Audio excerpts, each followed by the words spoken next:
Magandang tanghali, OK fam! Nandito na ulit ang paborito niyong kasama tuwing tanghalian. This is OK Panalo Season 5, Kalok Kwentuhan. Okay, magpakilala ka na, Kalok Kwentuhan guest. And 3, 2, 1, go! Hi! Okay game, panalo, mega love shoutout sa inyong lahat mga S-friend. Hello, kamusta ka naman?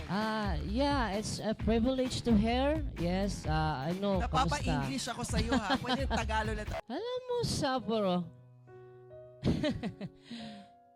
dalawa na lang tayong magkasama.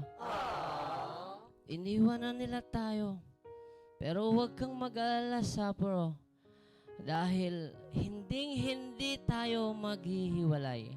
This is your mommy, and this is your father, and this is your baby. Come on, let's dance, Saburo. Tagalog! Okay, T. Nako, Tagalog daw ito, Miss Jeneline. Your second clue? Magandang araw. Magandang tanghali. Malaki ang puso. Times 5.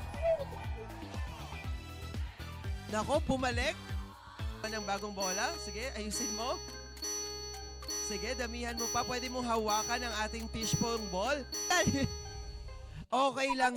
At yun, hindi tayo umusad. Dapat umusad tayo, sabi nga ni Ann Curtis sa kanyang pelikula. Parang kinabahan ka ata, Mr. Empoy.